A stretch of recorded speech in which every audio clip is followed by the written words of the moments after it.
Bon là vous avez peut-être eu le temps d'oublier l'existence de cette voiture inondée. A priori, elle s'est retrouvée sous... je suis pas assez grand pour vous montrer, mais voilà, plus que ça d'eau. Et il faut dire que la suite des opérations n'a pas été aussi fluide que ce que j'avais prévu. J'avais déjà fait tellement de trucs dessus que je pensais que pour clôturer le projet, il y aurait plus de rebondissements particuliers. J'avais tort. Donc, pour rafraîchir les mémoires les moins étanches, cette pauvre Cappuccino a bu la tasse lors des inondations belges de 2021. Et pourtant, j'étais parvenu à la ramener à la vie. Suite à quoi, elle avait eu droit à quelques soins mécaniques et puis une très grosse session de découpe, de soudure et de peinture. Je parle de ça. C'était quand même moins atteint. Des parties cloisonnées. Session de peinture qui a révélé des failles dans ma chromatographie. Donc ça, c'était un aperçu des 3 précédents opus. Maintenant, la suite. Le challenge désormais, c'est d'arriver à immatriculer la voiture. Challenge parce que Pierre-Yves, qui m'en a fait don, avait déjà dédouané la voiture en 2009 après l'avoir achetée. Problème, c'était auprès des douanes belges. Donc dans ce contexte, le plus simple, c'était qu'il aille au bout du processus d'immatriculation là-bas. Et pour ça, il fallait réussir à passer un contrôle technique, et donc c'est ce qu'on va préparer en prenant un peu d'altitude, histoire de s'occuper de rendre présentables les soubassements et de corriger quelques problèmes qui m'auraient échappé.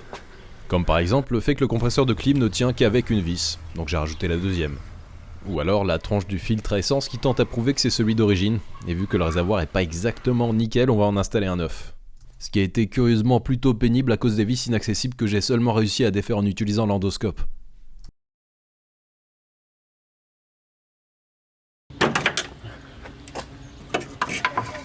Bon, c'était assez dégueulasse, mais pas autant que je l'aurais craint. Pas trop de particules de rouille là-dedans. Voilà, ça fera un truc brillant sous la voiture, ce qui accentue par contre le contraste avec le reste qui tire un peu la tronche. Donc j'ai sorti des outils pour corriger ce problème durablement. Et évidemment, quand on gratte, parfois on trouve des trucs qu'on aurait aimé ne pas découvrir. Voilà donc un nouveau bout de tôle qu'il aura fallu remplacer. Et ça s'est pas arrêté là. J'en ai trouvé 2 autres et donc ça m'a occupé un moment. Un moment de plus à souder et à meuler sur cette pauvre voiture qui attire la rouille comme une Audi A3 noire vite teintée attire les contrôles de police. Merde, il n'y a plus de fil.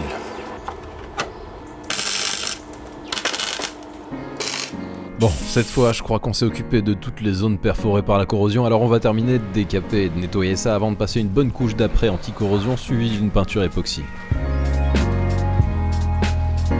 J'espère que le contrôleur belge partira avec un a priori positif avec tout ça. Pour finir, je vais vidanger une nouvelle fois le moteur et remplacer son filtre à huile.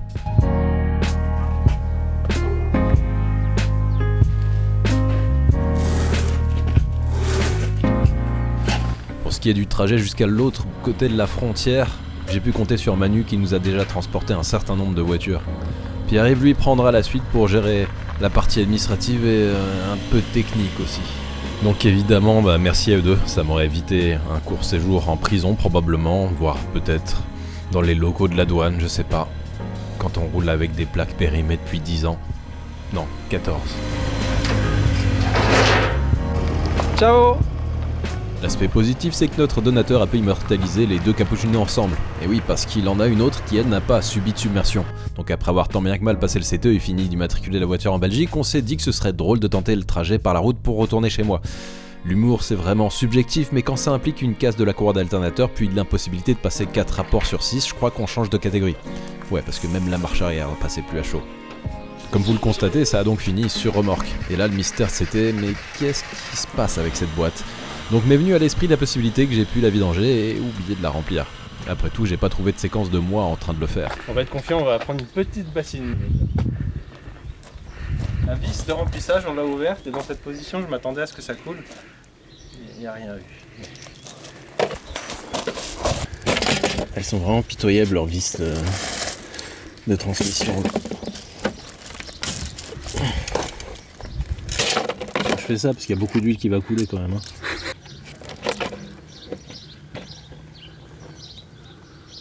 Bon, il y en a. Il n'y en a pas beaucoup. Je crois pas qu'il y ait de débris dedans. Parce que là, je pense qu'il y avait encore un peu d'eau Ça se peut, ouais. les autres fois, donc ça fait un petit peu de mélasse, mais... On va comparer tout ça. Aïe. Ouais, c'est ça. Je pense qu'il y a à peu près la quantité d'huile qu'il faudrait dans cette boîte. Là. J'ai l'endoscope, hein. Ouais. sais pas ce qu'on voit par le trou de remplissage de la boîte, mais... J'ai jamais essayé. Ouais, de toute façon, il va falloir regarder. Et voilà ce qu'on a vu, des synchros et des pignons en bon état, parce que certes les rapports sont bloqués à chaud, mais on n'entend pas de craquement ou quoi que ce soit qui indiquerait un problème. Et donc là, vraiment, c'est mystérieux. Ensuite, j'ai essayé de gérer les choses dans l'ordre avec l'installation d'une cour à neuf pour commencer, et j'ai pu constater également le problème par moi-même.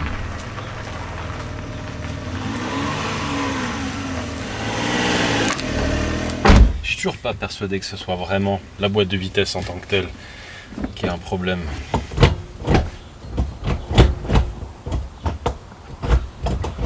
Je pense que c'est plutôt le boîtier qui contient l'étranglerie. À mon avis, là-dedans, il doit y avoir de la rouille, du sable, enfin plein de trucs qui ne devraient pas y être. J'aimerais bien déposer ça. Je sais que ça se démonte indépendamment de la boîte. Le problème, c'est est-ce possible de l'enlever sans déposer la boîte, sachant que pour déposer la boîte, le plus simple, c'est déposer le moteur avec. C'est ce qu'on va tenter de découvrir.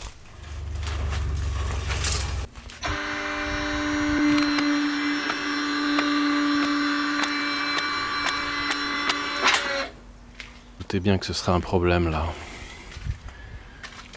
Encore que... Est-ce qu'on peut négocier avec ça? On a une bonne partie de la boîte qui est accessible ici. Mais ça va être un peu tendu. Comme quoi, on peut pas avoir un pont qui alimente toutes les théories sur comment il va finir par avoir ma peau sans aller avec quelques inconvénients comme sur le fait qu'il condamne une partie des sous-bassements.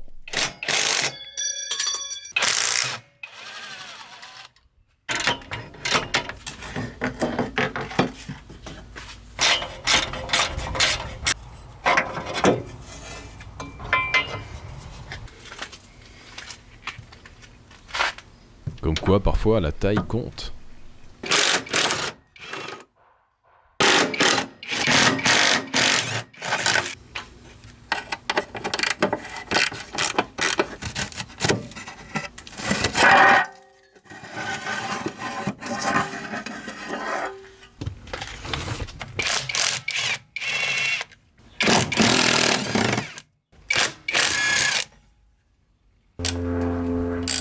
Évidemment, c'était le moment pour une nouvelle vidange qui a révélé que le liquide était encore un peu dégueulasse, mais toujours pas de copeaux ni rien, hein. C'est du restant de l'inondation, je suppose.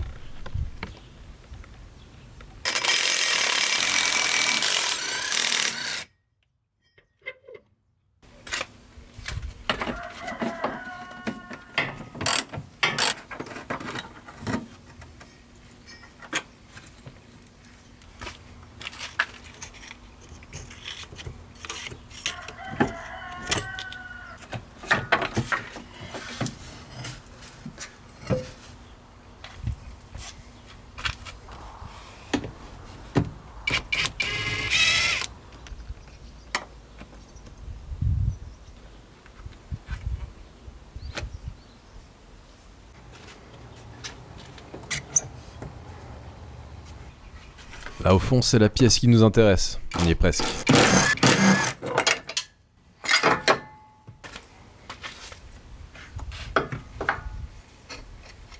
Je ne dis pas que c'est le coupable. Je vais simplement affirmer que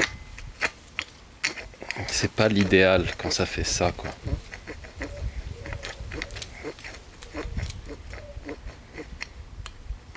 Il y a du sable là-dedans.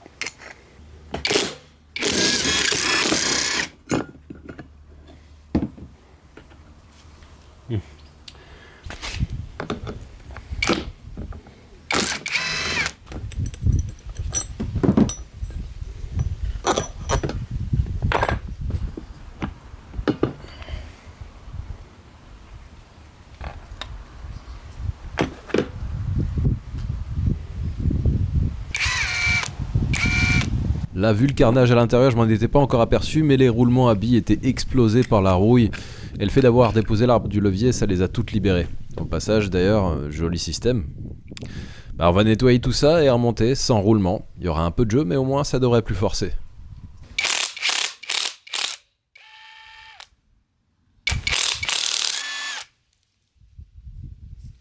C'est quand même bien quand on cherche une source de panne et qu'on découvre exactement ce qu'on avait imaginé dans les entrailles de la mécanique. Donc j'ai pu me relaxer en compagnie du chat qui lui aussi sait que j'ai trouvé l'origine de mon problème de boîte.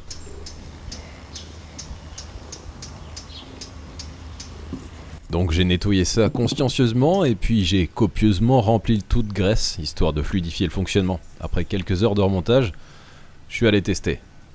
Mais pas sans m'être filmé en train de remplir la boîte d'huile, histoire d'être vraiment sûr cette fois-ci, quoi. Comme vous le voyez, j'ai aussi des séquences avec une nouvelle vidange moteur et de différentiel. On laisse pas de place au doute.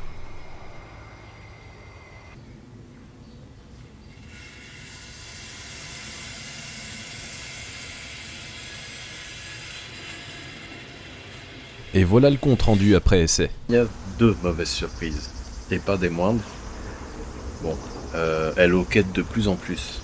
Je sais pas si c'est un problème d'arrivée d'essence ou d'allumage. C'est vraiment difficile à vérifier vu que ça se produit qu'en roulant. Mais c'est assez franc. Pendant plusieurs secondes, des fois, il n'y a plus rien et puis ça va, ça vient. C'est assez cyclique. Donc je pense être bon pour remplacer la pompe à essence. Mais le plus emmerdant, c'est que, contrairement à ce que je croyais,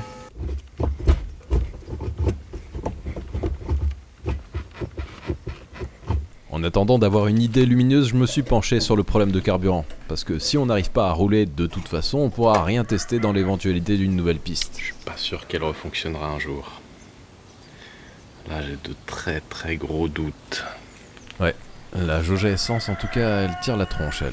Le capot, tout ça, franchement, il en restait plus rien. Donc, j'ai viré. Au multimètre, j'arrive à avoir des valeurs qui sont presque cohérentes, mais on va tester en situation pour voir ce que ça donne. Une fois qu'on aura remplacé la pompe, parce qu'on est quand même là pour ça.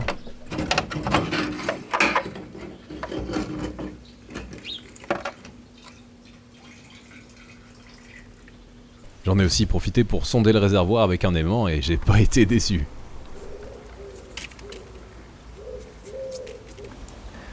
Là, c'est vraiment pourri. C'est bien qu'il fuit pas, déjà. J'ai dû faire ça pendant une bonne demi-heure avant de juger que j'avais enlevé le plus gros.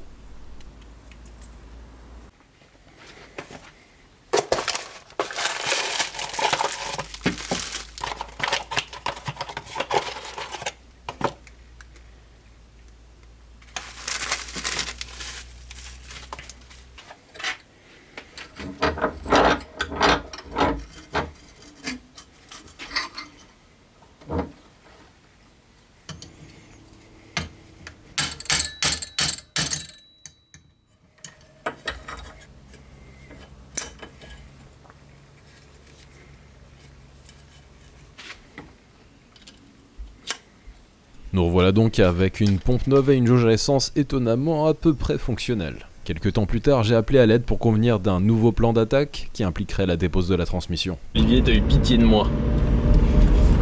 Non, en fait, tu voulais juste essayer la cappuccino. Là, on vient de partir, donc ça fait des mois que la voiture a pas servi. Ce qui fait que la boîte, pour l'instant, manifeste rien de particulier, normalement. On peut partir à droite. Mais là, tout l'intérêt de la chose... Ça commence déjà ? Ouais, c'est un peu rêche, quoi. Tout l'intérêt de la chose, c'est que tu puisses te rendre compte de l'évolution du phénomène par toi-même avant qu'on se mette à démonter la voiture. On sait jamais, peut-être que tu vas avoir une idée brillante et ça nous évitera de le faire, mais franchement, je pense pas. Donc on te reprend dans 10 minutes, le temps que tu sois plus en possibilité de passer la seconde, par exemple. Le temps qu'elle soit vraiment en panne. Voilà. Après, il reste toujours la 3ème normalement, donc ça permet de rentrer. Pour l'instant, je passe pour un gros mytho du coup, parce que elle a aucun problème et ça fait au moins 20 minutes qu'on roule. Ça marche très bien.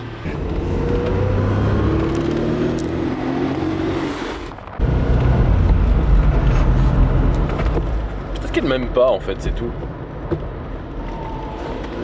Elle a aucun problème.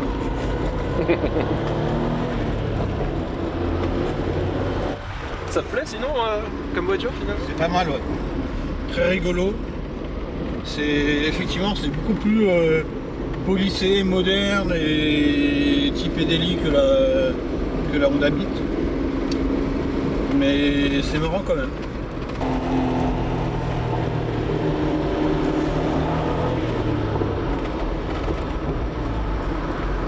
Précédemment, le problème commençait à se manifester au bout de 10-15 minutes de roulage, mais à l'époque il faisait plus de 30 degrés en journée. Alors je me dis que la température joue un rôle dans cette histoire, mais à quel point? Au bout de 45 minutes, je commence vraiment à douter. Les problèmes sporadiques, c'est l'enfer à diagnostiquer, alors si on s'engouffre là-dedans, il y en a pour des mois. Donc on est à quoi, 30 minutes de roulage? Même un peu plus, non? Ouais, 35-40, ouais. Et toujours pareil? Toujours pareil.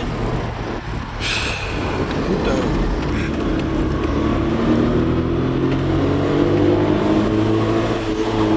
même ton embrayage, dont tu me disais qu'il patine, Voilà, tu penses, il va bien. J'ai peut-être rêvé tout ça finalement. T'inquiète pas, Eddie, bien. À force de traîner avec moi, tu vas apprendre la mécanique. C'est bien si ça consiste à faire moins de trucs que prévu. Alors, ça pour le coup, je suis pas mauvais. Ah, ça y est. Ça commence. Elle est passée au moment où t'as filmé. Ouais, non, mais c'est quand même plus dur là, non? Non, mais ouais, là. Ouais. Ah ah. Oui, mais là, c'est un problème de synchro, ça.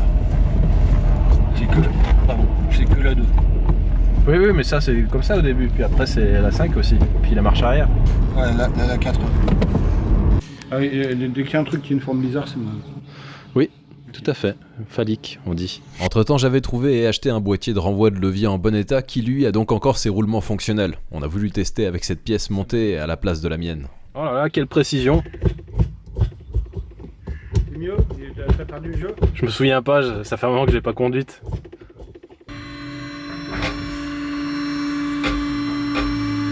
Ça fait quand même bizarre.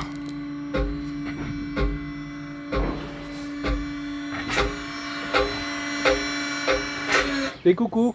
On a de nouveau inséré l'endoscope pendant que je passais les rapports cette fois. Et Olivier a tout inspecté en insistant bien sur ce qu'on avait fini par qualifier de suspect potentiel, à savoir les plongeurs de verrouillage de la commande.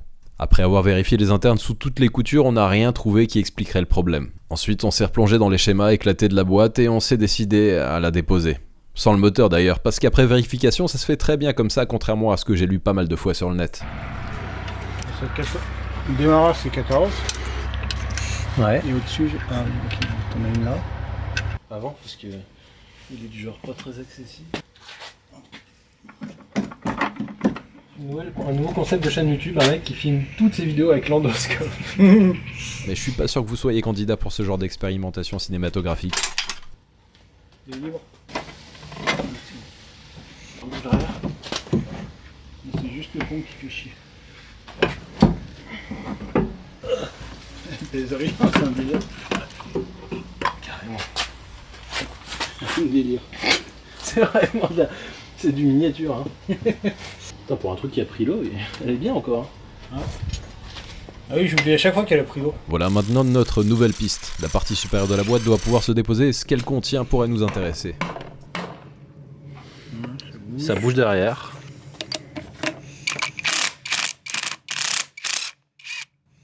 C'est là où il faut aller doucement. Ouais, c'est voir s'il y a un truc qui gicle. C'était ça. Hein. Ah oui.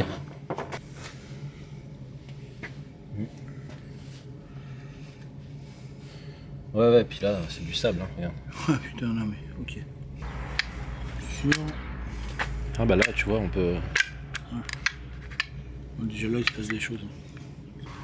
Moi, je parierais qu'il y a un truc là-dedans. C'est possible. Je veux bien que ça aide pas, mais que ça bloque à ce point, je suis pas certain. Quoique, tu vois, c'est ce truc-là, là. Ah, La forme que ça, la forme conique. Ah, ça peut bien te baiser. Qu'est-ce qui est censé y avoir là qui bloque à l'opposé? Après nettoyage, maintenant il s'agissait de la mettre en pièces.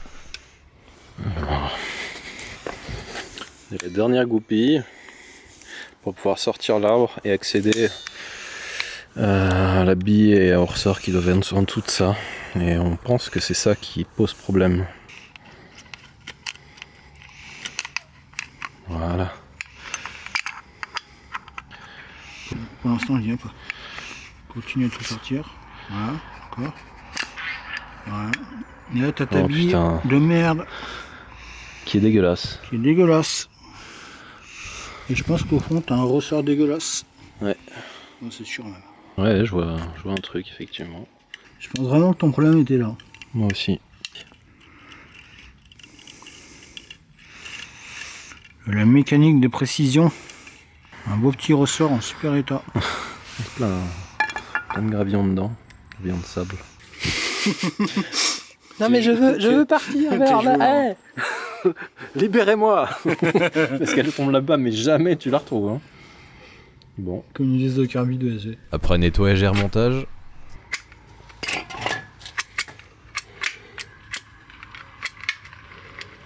J'ai mis l'huile recommandée par Suzuki. Enfin, la graisse. De la API GS5. Bah Suzuki font beaucoup de motos, non?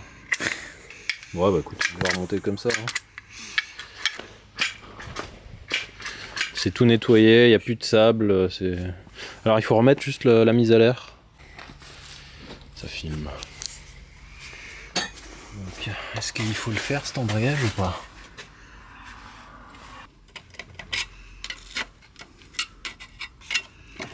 j'essaye. Ouais, il en reste, hein. Il en reste. J'aime bien le diamètre voiture radiocommandée. Je pense qu'on peut le remonter comme ça. Ouais, je suis d'accord. Vu le nombre de kilomètres que font ces voitures aujourd'hui, ça peut bien tenir 10 ans comme ça. Ouais, c'est vrai. Bah, je vous confirme que le problème est résolu. Parce que là, c'est parfait. C'est ce à quoi on est en droit de s'attendre de la part d'une japonaise. Une boîte quasi parfaite. Et ça fait plaisir. Comme on peut maintenant passer tous les rapports, je vais essayer de moins passer pour un blaireau en me débarrassant des preuves les plus évidentes comme l'aile peinte de la mauvaise couleur.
De pulvérisation des plus dramatiques, à cause de la forme du jet que j'ai accidentellement réduite pendant une passe.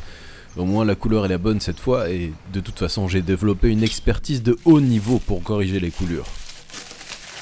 Alors avance rapide de quelques jours avant de passer le rasoir.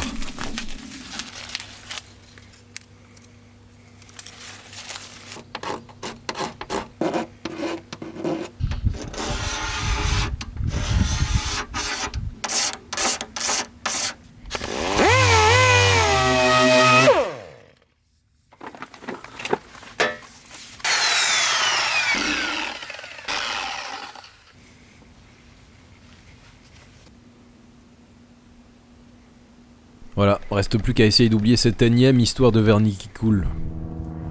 Bon, comme il me restait pas mal de la teinte envoyée par Coloris, je me suis dit que le pare-choc avant gagnerait à être fait aussi. On va rapidement torcher ça et peut-être même que le vernis sera sage cette fois.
Ouais, j'ai pas filmé quand j'ai apprêté le pare-choc parce que Peut-être que vous en avez vu assez de ces étapes où je fais des coulures et tout. Et d'ailleurs, voilà, je filme pas et j'ai pas fait de coulure cette fois.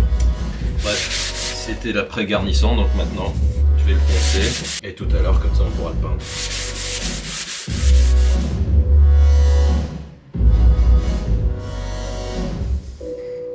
Allez, aujourd'hui, on change des habitudes, je vais pas faire de coulure. Enfin, je vais essayer.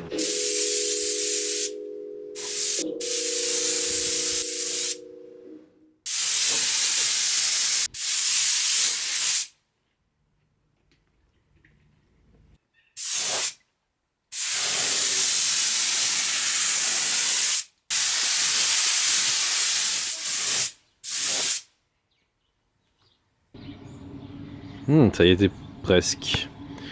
Hein, presque, on n'était pas loin, vraiment pas loin, mais... Oh, ça se verra à peine normalement à la fin, mais... Je pense que c'est quand même joli dans l'ensemble. Ouais, là quand même... Et la grille de protection du radiateur a eu droit à un coup de peinture noire aussi. C'était gris avant et c'était moche. Voilà donc une cappuccino pas parfaite niveau carrosserie, mais qui présente suffisamment bien à mon goût, surtout quand on repense par ce à quoi elle est passée. Alors, il y a juste 2 enfoncements sur le capot, manifestement dus à des débris flottants qui ont eu droit à un passage éclair de Louis, notre débosseleur attitré. Pour rappel, si vous avez besoin de ses services en Savoie ou alentour, pensez à lui. Il a réussi à quasiment gommer l'intégralité des déformations qui, sur l'aluminium de ce capot, n'étaient pas une mince affaire. Allez, en route. Pour partager mes impressions au sujet de cette voiture dont j'ai pas trop parlé, il me semble, jusqu'à présent, parce qu'on n'avait pas vraiment l'occasion de beaucoup rouler avec, étant donné tous les problèmes qu'on a pu rencontrer au fil des épisodes. C'est vraiment une expérience totalement différente de la Beat. La Cappuccino, c'est plus une vraie voiture. On est susceptible d'utiliser tous les jours pour aller bosser, par exemple. Parce que c'est beaucoup plus confortable. Et surtout, elle a un toit en dur modulable. Alors, c'est plus long que pour découvrir la Honda, mais ça permet notamment de goûter à pas mal de configurations différentes selon les envies. T-top, targa ou cabriolet, on peut tout faire et les 3 morceaux à déposer se rangent dans le coffre. Évidemment, ça rentre au millimètre et après, il n'y a même plus la place pour une boîte de capote. La boîte est plus longue. Étonnamment, c'est aussi nettement plus performant, mais c'est aussi moins sensationnel.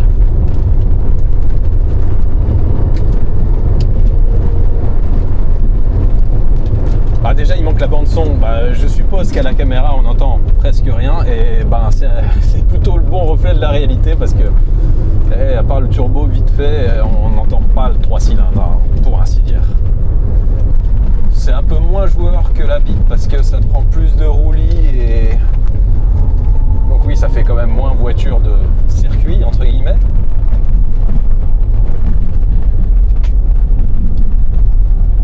C'est moins ludique. Mais ça reste quand même très amusant, hein. Il faut remettre les choses dans leur contexte. Bon bah on va faire demi-tour. Hein.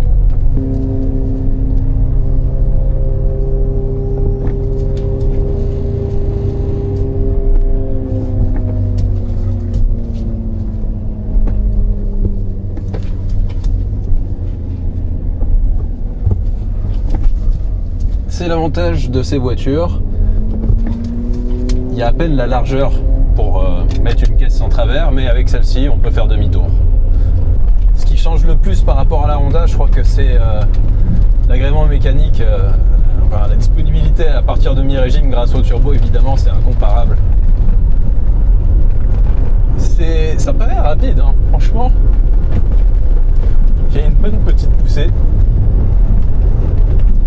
Je sais pas si ça se retranscrit par les chiffres, franchement ça m'étonnerait. Mais ça donne bien l'impression d'avancer quoi.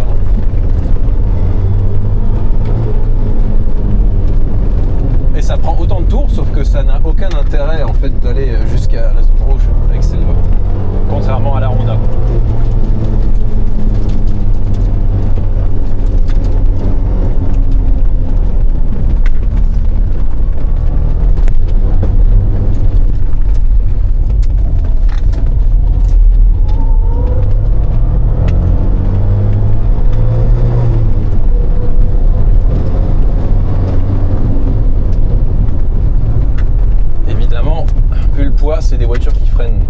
bien aussi.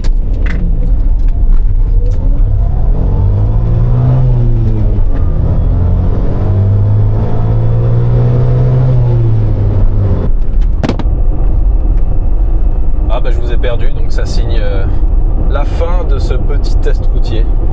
Il y a un truc bien avec les K-Cars, c'est ce genre de dodan, enfin ce genre de coussin berlinois, pardon. Si on vise bien,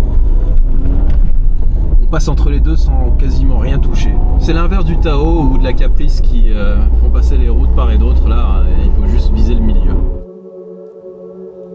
Voilà ce à quoi on arrive avec une voiture que pas mal de commentaires de l'épisode 1 prédestinait à la casse pour diverses raisons. Comme quoi, avec de l'obstination et de l'entraide, on arrive à sauver ces vieilleries quand elles font le grand plongeon. On s'est fait chier, mais pas de regret.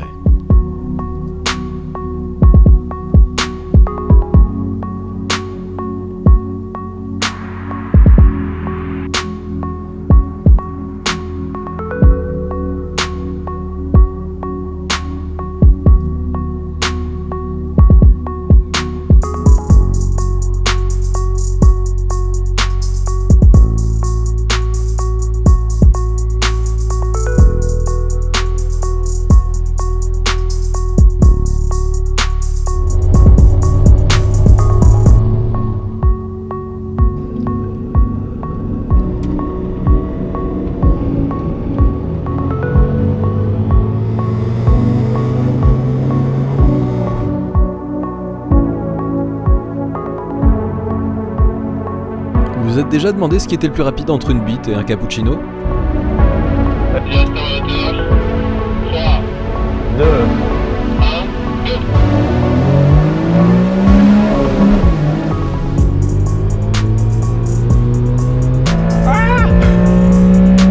1, c'est des merdes la bite, hein.